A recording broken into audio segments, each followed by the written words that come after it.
Ես շատ ուրախ եմ, որ պարոն Գեղամ Մանուկյանը այստեղ մեջ բերեց Սարոյան եղբայրներ ֆիլմը, որովհետև ես կարծում եմ, այդ ֆիլմի մասին քննարկումը կարող է կենտրոնական դառնալ մեր այս ամբողջ բանավեճի մեջ։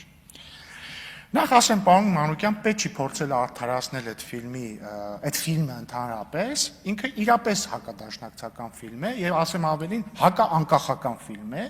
որովհետեւ սովետական ժամանակներում հակաանկախականությունը ու հակադաշնակցականությունը նույն բանն էր, որովհետեւ բոլշևիկները մեր անկախությունը վերացրել էին այն ժամանակ, երբ որ 1920 թվականին դաշնակցության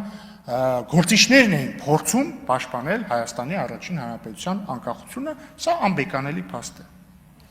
Եւ ես միշտ ինչ մեղք թաքցնեմ, երբ որ նույնիսկ փոքր էի, ես ահա որ ներվայնացել եմ, երբ որ մեր հերոստատեսությամբ տեսել եմ Սարոյան եղբայրներ ֆիլմը եւ ավելացնեմ նաեւ նվագախմբի տղաներ ֆիլմը։ Եվ իհարկե որևէ կերպ չեմ ժխտում այդ ֆիլմերի գեղարվեստական արժեքը, բայց գաղափարական արժեքը ժխտում եմ ամբողջությամբ։ Եվ ես համարել եմ, որ ամոթ է, որ պետք է նոր անկախ Հայաստանում ցուցադրվի ֆիլմ, թե ինչպես են օտար ուժերը վերացնում մեր անկախությունը։ Ես ներվայնացել եմ դրանից։ Ասեմ ավելին, ինչպես գիտեք, այդ ֆիլմերում դաշնակցական կերպարները բացասական կերպարներ են, բայց ես ինձ նույնականացրել եմ իրանց հետ այդ ֆիլմը նայելուց, որտեղ իրանք են իմ անկախությունը իրենց մեջ պարփակել։ Եվ վերադառնալով էլի, ի՞նչն է խնդիրը։ Հիշեցնեք, Սարոյան եղբայրներ ֆիլմում երկու եղբայր են, Գևորգը ու Հայկը։ Գևորգը դաշնակցական եւ հետեւաբար անկախական, եւ Հայկը բոլշևիկ եւ հեղափոխական։ Խնդիրն այն է, սիրելիներս, որ դուք Գևորգից վերածվել եք Հայկի։ Խնդիրը այդ է։ Խնդիրն այն է, որ դուք սկսել եք մահկամ ազատությունից, ավարտել եք 004 շրջաբերականով։ Խնդիրն այն է, որ մի կուսակցություն, որը ասում են, որի անվանումը նույնական է եղել անկախականության հետ, հասել է մի կետի, երբ որ 1988 թվականին, երբ որ շարժում էր, անկախական շարժում էր ծնվում եւ մոլեգնում բառի լավ իմաստով Հայաստանում, ձեր կուսակցությունը դեմ է արտահայտվել անկախությանը, հասկանում եք, մահկամ ազատություն գոռացող կուսակցությունը, որպես պաշտոնական իր լոզունգ ունեցող կուսակցությունը դեմ է արտահայտվել անկախությանը, մինչև ընդཐུպ 91 թիվ։ Կամ աբսուրդն այն է, որ այդ կուսակցությունը, այն կուսակցությունը, որը գլխավորել է մեր պայքարը 1920 թվականի դրությամբ անկախության դեմ, կարա 2000 օրինակ 25 թվի դրությամբ աջակցի, որպեսզի կոմունիստական կուսակցությունը իշխանության գա Գյումրիում, որի ղեկավարն է, նկատի եմ, որի ղեկավար Հարահայտ Վարդանիկը ասի բանա, ով որ դեմ է, որ Հայաստանը միանա միութենական պետությանը, չէ, ասում է, մարդիկ պետք է ասեն, կամ իրան կողմ են միութենական պետությանը, կամ թրքահապատակ շանտաղա են։ Այդ է աբսուրդը։ Աբսուրդը այն է, որ դուք գիտեք, որ եզրասը, այսպես կոչված, հայտնի Կարո ծածկանունով KGB-ի գործակալ, ձեր քաղաքական դաշնակիցն է։ Այդ է աբսուրդ է։ Պարոն Ռուստամյան, ասում եք, ոնց մենք մեր տեսակը փոխենք, դուք փոխել եք ձեր տեսակը, դուք Գևորգից վերածվել եք Հայկի։ Այդ է, դուք փոխել եք ձեր տեսակը։ Իհարկե տարբեր բացատրություններ կարող է լինել։ Նկատի չունեմ ամենևին անձամբ ձեզ, գիտեք, ձեզ շատ լավ են վերաբերում, անձամբ նկատի ունեմ դաշնակցությունը։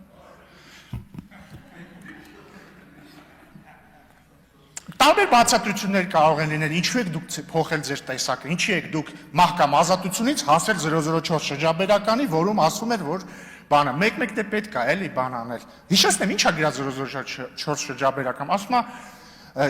ժամանակներ են լինում, երբ որ ինքնիշխանությունը պետք է որոշակիորեն սահմանափակել հանուն, ինչ որ չգիտեմ, ազգային նպատակների։ Էլ չեմ ասում, որ այնտեղ գրած է, որ հավանական այն սցենարում, երբ որ Ռուսաստանը Ղարաբաղը կորոշի ուղիղ ենթակայության տակ դնել կամ ինչ-որ միութենական սցենարով պետք է ամեն ինչ անել, որպեսզի Հայաստանն էլ այդ սցենարի մեջ լինի։ Հա, բայց ինչ բացատրություններ կարող են լինել։ Մեկը, ասում եմ, մի անգամ եմ ասել, պատմական Ստոկհոլմյան սինդրոմն է։ Քանի որ 1920 թվականին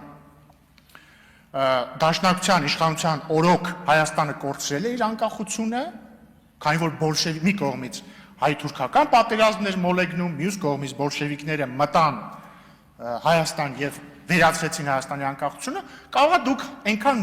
մեղք եք զգում դրա համար, որ մտածում եք լավ, ուրեմն պետքա սուսուփուս մնալ, չփորձել պաշտպանել անկախությունը, բալքին մի բան ստացվի։ Ես հուսով եմ այդ բացատրությունն է, որտեղ դա գոնե ինչ ասեմ։ Դա գոնե բացատրությունն է, որը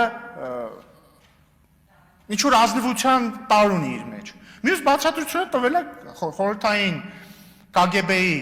հետախուզության պետ Կալուգինը, որը իր գրքում գրել է, որ խորհրդային KGB-ն ուղղակի հավաքագրել է այն ժամանակվա դաշնակցության ղեկավարությանը եւ արդյունքում այսպիսի մեծ փոփոխություն ա եղել եւ արդյունքում Սարոյան եղբայրների Գևորգը դարձել է հայ։ Կարող է դա է բացատրությունը, չգիտեմ։ Կամ պարոն Ռուստամյան, ասում եք բանը թուրք-ադրբեջանական տանդեմն է միայն տանդեմն է դեմ դաշնակցությանը։ Այդ ցավը տանեմ, դաշնակցությունը երիտուրքերի հետ կոալիցիայի մեջ ա եղել, դաշնակցությունը 1918-ից 20 թվականների ընթացքում մուսաֆաթական Ադրբեջանի կառավարության մեջ, եթե չեմ սխալվում, 2 թե 3 նախարարական պորտֆել ա ունեցել։ Եղել է, ես հետո կարդամ, կապացեմ։ Ինչ? Չէ, նկատի ունեմ, եթե Հայաստան կա մեկ ուժ, որը թուրք-ադրբեջանական տանդեմի հետ բառից բուն իմաստով կոալիցիայի մեջ է եղել եւ նույն կառավարության մեջ, դա հայ հեղափոխական դաշնակցությունն է, որը մի խնդրում եմ, էլի սիրելիներս, մի